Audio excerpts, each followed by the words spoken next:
wabarakatuh. Alhamdulillahirobbilalamin. Allahumma sholli ala sayyidina Muhammad. Teman-teman sekalian, sahabat Silpapam dimanapun berada, semoga dalam keadaan sehat walafiat di sore hari ini. Teman-teman sekalian, saya di kesempatan sore hari ini saya akan menjelaskan bagaimana tips agar media pakan itu menjadi remah, ya, menjadi remah, menjadi nanti kita akan jelaskan tahapan-tahapannya, tipsnya seperti apa, ya, caranya seperti apa agar media pakannya itu menjadi kering, ya, menjadi kering, ya, sehingga nanti ketika panen itu tidak akan menyusahkan. Selamat mengikuti, silakan tonton videonya lengkapnya. Ya teman-teman sekalian, ini adalah maggot berusia sekitar 14 hari. Memang kita belum, ini agak belum siap panen. Mungkin nanti di sekitar 4 hari lagi bisa dipanen. Kita bisa lihat betapa padatnya, ya. Ini berada di atas karena medianya itu memang kita buat menjadi kering, ya, atau remah, ya, seperti ini. Jadi ini kita belum memisahkan kasgotnya dari awal mulai pembesaran. Nah, resepnya seperti apa ketika agar medianya itu kering, ya. Nanti akan saya jelaskan keunggulan keunggulan media kering ini dan sekaligus kelemahannya, ya, kelemahannya seperti apa. Nah, ini kita bisa lihat seperti ini, medianya jadi kering seperti ini. Nah, langkah yang pertama, ya, caranya agar media kering, pakannya itu bisa apapun, ya, bisa apapun, bisa bubur organik maupun sampah-sampah buah yang lain, ya, seperti itu. Yang pertama itu yang perlu saya tegaskan, ini bukan pengaruh dari pakannya, jenis pakannya, ya. Untuk membuat media kering itu bukan dari jenis pakannya, mau sampah organik maupun sisa roti atau buah-buahan, itu kita semuanya bisa buat media ini menjadi kering, seperti itu.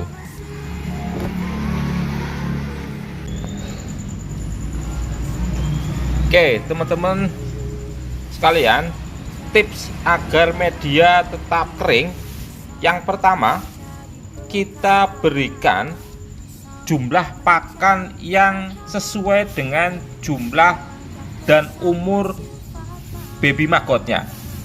Ini yang ada di biopon ini adalah umur 2 hari setelah menetas, ya. Ini umur 2 hari, tanggal 1 Desember kemarin. Ini kita berikan untuk 5 gram. Ini kita berikan pakan hanya sedikit, ya. Intinya adalah jumlah pakannya itu disesuaikan. Berbeda ketika teman-teman sekalian bermain untuk sekali pakan, itu kita bisa gunakan media cair.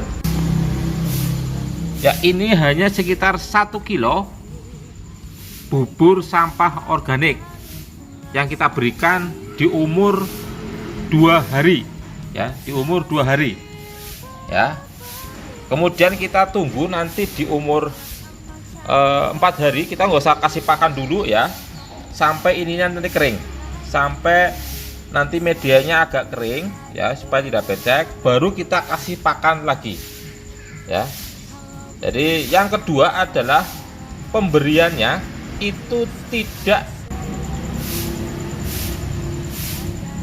Oke, yang kedua, pemberian pakannya itu tidak rutin tiap hari. Bisa kita sesuaikan, apabila pakannya sudah kering baru kita kasih pakan lagi dengan jumlah yang secukupnya lagi. Jangan pernah memberikan pakan yang berlebihan yang tidak sesuai dengan kapasitas atau jumlah serta ukuran bioponnya. Pasti akan becek dan mengakibatkan kabur, seperti itu. Nah, ini adalah maggot usia 3 hari yang baru kita kasih pakan. Ketika pakannya seperti ini, medianya sudah seperti ini, sudah remas seperti ini, baru kita kasih pakan lagi ya. Kita kasih pakan lagi. Kalau bisa pakannya itu berada di bawah maggot itu sendiri, supaya maggot itu langsung menemui pakan yang ada yang kita sajikan, seperti itu. Ini yang kedua ya, ini pasti akan remah.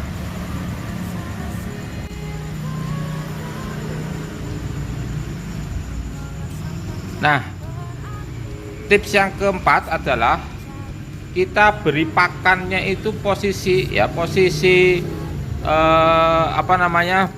pakannya itu berada di tengah-tengah biopon. Kita bisa singkirkan dulu maggot-maggotnya, kemudian kita taruh pakannya berada di dasar biopon, kemudian kita baru kumpulkan maggot-maggot itu, kita sisirkan supaya maggot itu berada di atas pakan itu sendiri. Pasti akan cepat habis ya, cepat habis. Intinya adalah untuk membuat pakan atau media kering dalam budidaya maggot, intinya adalah cara pemberian pakannya itu sendiri. Yang pertama adalah sesuaikan jumlah pakannya dengan jumlah serta ukuran maggotnya. Jangan berlebih, jangan berlebih ya, sekali lagi jangan berlebih. Oke teman-teman sekalian, sekarang saya akan menjelaskan bagaimana keuntungan dan kekurangan atau kelemahan dari media kering ini dibandingkan dengan media basah. Nah, ini adalah kita bisa lihat media yang kering itu 1 atau 2 hari itu bisa remah sekali. Keuntungannya yang pertama adalah nanti kasgotnya itu akan menjadi lembut sekali ya. Kebetulan ini pakannya adalah SOD yang sudah dibuburkan. Ini pakannya sangat lembut sekali dan nanti mudah dipanennya ya. Itu sangat mudah dipanen. Kemudian dibandingkan dengan media yang basah, ini maggotnya itu lebih terlihat bersih-bersih ya, terlihat bersih seperti ini. Karena kalau maggot di media basah itu biasanya selalu berlumuran ya, menempel, pakan-pakan maggot itu selalu menempel di badannya. Kalau ini kita bisa istilahnya remah seperti ini. Ini keuntungannya. Nah, itu kemudian yang selanjutnya adalah mudah nanti ketika dipanen ya, mudah ketika dipanen, ketika kita dengan ayakan dan lain sebagainya, itu kita bisa mudah untuk memanennya. Itu keuntungannya. Nah, selanjutnya kelemahannya apa? Kelemahannya sebelumnya adalah kalau media kering ini jarang kita temukan maggot yang kabur. Maggot tidak kabur kalau dengan menggunakan media kering ini ya. Jadi media kering ini. Kemudian yang selanjutnya adalah sisa kasgotnya itu bisa kita langsung produksi menjadi pupuk organik dibandingkan dengan yang basah seperti itu. Nah, selanjutnya kelemahannya adalah ketika kita menggunakan maggot media kering ini, pakan media kering ini, memang kita yang pertama adalah cukup repot karena kita harus selalu mengamati hari per hari apakah pakannya sudah mulai masih becek atau sudah mulai mengering ya. Kemudian secara rutin kita memberikan pakannya, sehingga kita akan sedikit repot dalam pemeliharaannya dibandingkan dengan media basah yang sekali pakan seperti itu ya. Ini kemudian mungkin jumlah pakannya juga lebih banyak ya, karena ini kasgotnya kita beri pakan tidak begitu banyak merata ya, karena kita hanya memberikan sedikit-sedikit sehingga ada banyak yang ukurannya tidak sama. Demikian tadi teman-teman penjelasan dari kami dari Silvafarm terkait dengan pengalaman di Silvafarm untuk beberapa keuntungan dan kelemahan dan tips bagaimana media pakan kita itu agar tetap remah. Intinya adalah pemberian pakan yang tidak berlebihan, kemudian secukupnya. Intinya seperti itu. Mudah-mudahan video ini bisa bermanfaat bagi teman-teman sekalian. Salam dari kami Supra Farm, salam sampah jadi bunga, salam sampah jadi berkah. Assalamualaikum warahmatullahi wabarakatuh.